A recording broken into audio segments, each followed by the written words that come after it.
వాళ్ళు ఎమ్మెల్యేలు ఏం చేసుకున్నారు, భవిష్యత్తులో మనకు పోటీ రాకుండా ఉండడానికి డమ్మీలను తెచ్చిపెట్టారు ఆ పోస్టులు.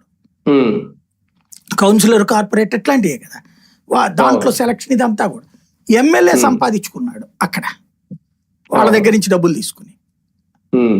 ఈయన ఖర్చు తగ్గించుకున్నాడు ఎమ్మెల్యే, ఎందుకు పోటీ లేదు కదా. ఆ అవతల వాళ్ళకి డబ్బులు ఇప్పించడము వీళ్ళ చేతనే. ఎవరైతే డబ్బులు ఉన్నోళ్ళనే ఎమ్మెల్యేలు పట్టుకున్నారు మ్యాక్సిమం. దానివల్ల పార్టీ నమ్ముకున్నోళ్ళు, పార్టీ కష్టపడ్డటువంటి వాళ్ళు అందరూ నాశనం అయిపోయారు. ఇంకే పదవులు ఇస్తారు? నామినేటెడ్ పదవులు 5% ఇవ్వగలుగుతున్నావు దాంట్లో మొత్తం. ఏది ఒక నియోజకవర్గంలో 5% కూడా కాదు, మొత్తం పార్టీలో 5% అన్నటువంటిది కౌంట్ వేసి 0.5% ఇవ్వగలుగుతున్నావు. ఎన్ని పదవులు ఉండి వస్తాయి? ఇప్పుడు ఫర్ ఎగ్జాంపుల్ 1 కోటి మంది ఉన్నారు తెలుగుదేశానికి, నామినేటెడ్ పదవులు ఎన్ని ఇస్తారు? 5,000 ఇస్తే ఎక్కువ. అంతేగాని 1 కోటి మంది ఉన్నారు కాబట్టి 5 లక్షలు ఇస్తే అప్పుడు 5%. 5 లక్షల నామినేటెడ్ పదవులు ఉంటాయా?